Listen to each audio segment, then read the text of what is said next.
शेरशाह की कबाड़ी मार्केट को किसी ज़माने में सोने की कान कहा जाता था, मगर हालात की ख़राबी ने इस मार्केट को भी खून में नहला दिया है।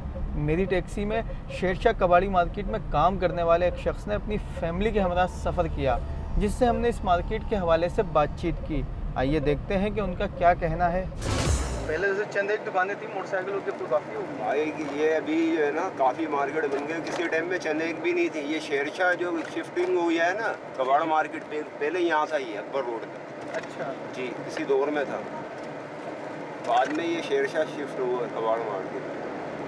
जब ये यहाँ से ख़त्म हुआ है तो ये इसके बाद में ये बाइकों की मार्केट बन गई, वरना ये पूरी कबाड़ मार्केट थी। लेकिन जो गए होंगे बेचारे आज बोलते होंगे यार हम यहीं पे होते तो अच्छा था। नहीं, वहाँ तो मसाइल अब बड़े खतरनाक बहुत बढ़ गए वहाँ मसाइल। मसाइल वहाँ यूँ बढ़ गए, ये जो है पत्ता उरूब और ये जो निकले हैं ना, इनकी वजह से मसाइल बढ़ गए। पहले नहीं थे वहाँ पर इतने मसाइल। हम खुद जाते थे भाई डेली तकरीबन, कबाड़ा का काम था हमारा खुद।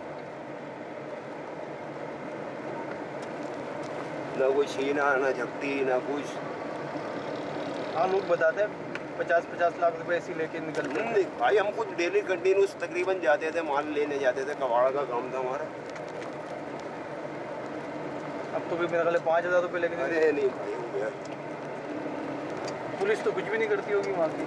पुलिस क्या करेगी भाई, ना पुलिस कर सकती है ना रेंजर्स कर सकती है।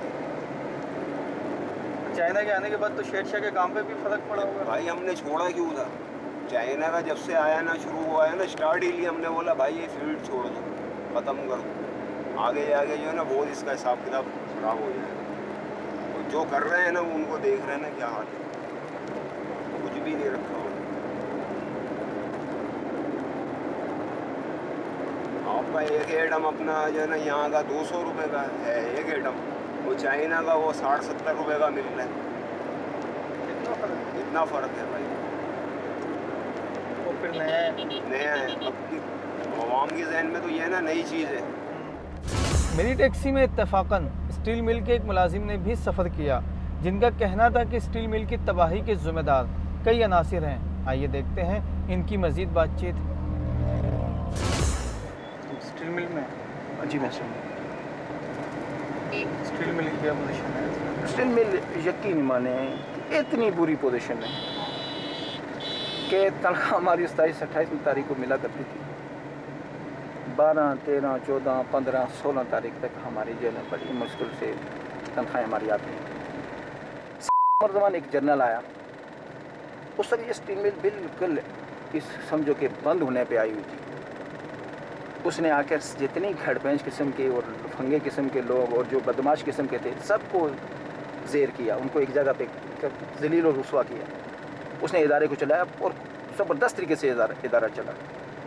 फिर उसके बाद दूसरा आया, फिर थोड़ा कुछ बेहतर चला, कुछ कमी पेशी होती रही। फिर तीसरा आया, फिर करते करते कोई आए, उन्होंने खाया पिया वो गए, फिर भी ये गहरा समुंदर ये स्टील मिल। फिर उसके बाद जनाब आया एक कर्नल, इसने आकर लोगों के ऊपर जबर किया, टार्चर सेल किया, किसी को कुछ अजियत दी, किसी को कुछ परेशानी करने के बाद उसकी इंक्वायरी बैठाई, उसको डिसमिस किया, उसकी नौकरी ख़त्म। बाद लोगों को ऐसी इंक्वायरी की कि वो मजबूर होकर अपना फार्म भरे और वो गए करें। तो रमज़ान के महीने में उसने पार्क बनाई हुई, आपने कभी गए होंगे उस पार्क के अंदर। हाँ, इस पार्क के अंदर वो चहलकदमी कर रहा था। कुछ बच्चे आए उसके पास, तो उसने कहा वो सामने मस्जिद है, जाओ दुआ करो, कहो कि करना मर जाए, मैंने जो कुछ किया ठीक किया। और अल्लाह की शान के उस स्टील मिल के अंदर वो मरा हार्ट अटैक को। उसके बाद दूसरा जनरल आया, जनरल अब्दुल वाफक से। उसने आते ही मतलब लोगों को बड़ा रिलैक्स दिया और बहुत लोग खुश हुए और अच्छे मामला, अच्छी स्टील मिल चलने लगी। तकरीबन वो जाते हुए उसने 22 अरब रुपया छोड़ के गया था। उसके बाद दूसरा जनरल आया, 22 अरब रुपये छोड़ के गया। उसके बाद पीपल पार्टी आई।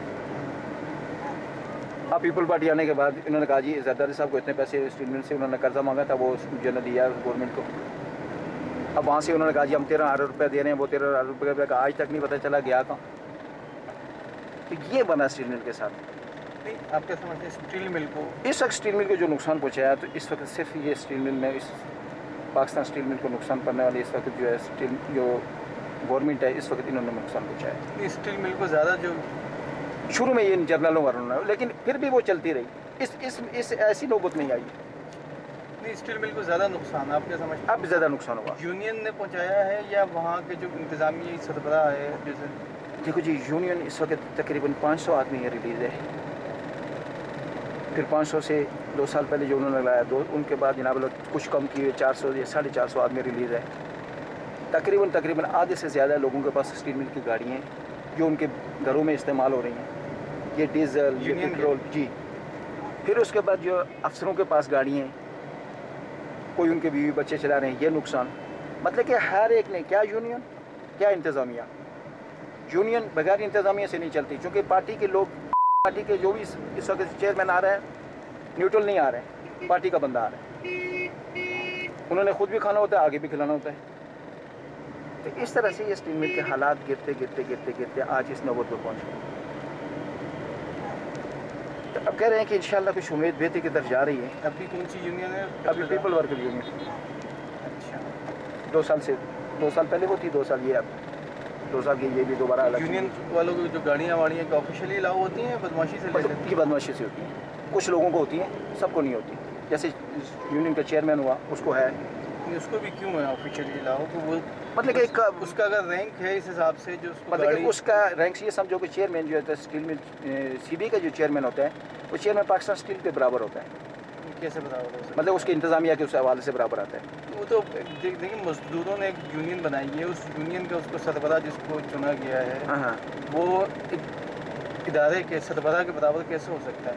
ठीक है, वो मजदूरों का नुमाइंदा है, वो उनके मसाइल और उनके मसाइलों के हल के लिए वो चेयरमैन के पास जाएगा, ये जो इंतज़ामी अफसरान उनके पास जाके बातचीत करेगा, जनाब मजदूरों को ये मसाइल हैं, उनको मेडिकल चाहिए, ये मेडिकल कम है, मेडिकल ये जो भी सोलते हैं मतलब उस मौजू पर, लेकिन वो उसका रैंक उसके बराबर तो नहीं आ सकता। रैंक होता नहीं बराबर, लेकिन ये एक बदमाशी समझो या जैसे समझो, उस हिसाब से ये किया जाता है। कोई मतलब कोई ला है या कोई कानून है, बहरहाल इसके बारे में मैं खुद नहीं इतना जानता हूँ। बहरहाल ये कि ये समझो कि CBA चेयरमैन और पाकिस्तान स्टील मिल चेयरमैन, समझो कि जैसे उसको प्रोटोकॉल है, इसी तरह से यूनियन के उसको प्रोटोकॉल है, जैसे सारे मामला सोलते हैं बोलते हैं सारा कुछ। अच्छा, एक ये मामला, हर वर्कर से 100 रुपया यूनियन के लिए कटता है। अच्छा, हर वर्कर की तनख्वाह में से 100 रुपया यूनियन के लिए कटता है तकरीबन। यूनियन करती क्या है वर्कर्स के लिए? बस यही उनके लिए डिमांड।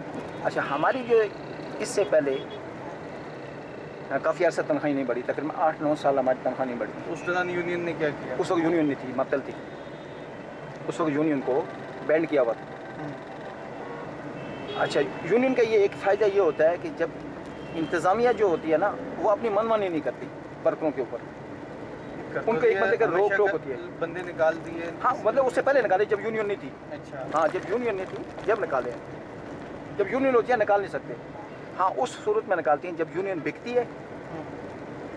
यूनियन जब पैसे ले लेती है इंतज़ामिया से, इंतज़ामिया से इंतज़ामिया खरीद गाड़ियाँ ले ली, पेट्रोल ले लिया, डीजल, ये तो एक अलग बात है। अब जैसे कि इदारे को बेचना चाह, अब ये इन्होंने क्या, ये जैसे आपकी ये मतलब गाड़ी है उनके पास, इंतज़ामिया ने कि ये गाड़ी मुझे दी जाए, नहीं दे तो जाम स्ट्राइक करते हैं, हड़ताल करते हैं, गाली गलौज करते हैं।